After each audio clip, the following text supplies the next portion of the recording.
Hello, I'm Matt Guff from thehouse.com. You're looking at a new board to the Burton line. It's called the Burton Antler.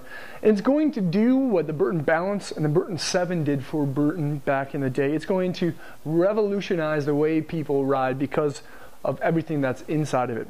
If I could break this board down into two words, it'd be soft and stable at the same time. It has the high performance quality and feel of a Custom X, and it has the playfulness of a joystick, but on a premium scale. It's part of the Tram Package series, so you know everything that's in this deck is, the top of the line. There's tons of great technology, and it's a lot of fun to ride. I was able to ride it at the end of last season. I couldn't believe how easily it was to maneuver all over the hill, and yet have the pop that I'm used to in like a traditional camber board with like tons of carbon all over.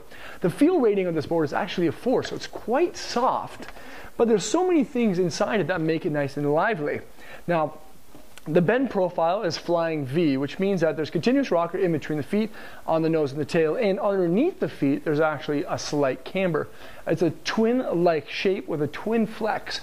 Now everything on the inside, and there's a lot of things on the inside, make this board very amazing. There's a Dragonfly multi-zone EDG core, or EGD core.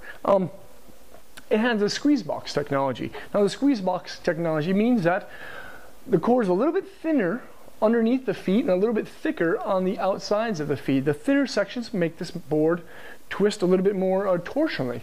The thicker sections offer a lot of power transfer and a lot more stability than boards without squeeze box. There's also pro tip in the profile, or in the core, which means that the nose and the tail have been gradually tapered off to reduce the amount of weight and swing weight the board has. Now, there's Trinex fiberglass set at 60 degrees, and there's a couple of additives to the glass. There's carbon highlights, high voltage, set also at 60 degrees. It's pretty much carbon rods at 60 degrees. Now, the Burton Custom X for this season has the carbon rods and the fiberglass at 45 degrees, which give it a raw feel. The 60-degree angle gives this board a lot more of a simple feel to it. You can steer this board more with your feet than any other board I've ever ridden. It also has the Lightning Bolts high voltage, which are energy transfer strands that radiate from underneath the channel towards the edges, both on the top and the bottom of the core. The base is going to be fast and it's going to be simple. There's not much to it, just a smiley face.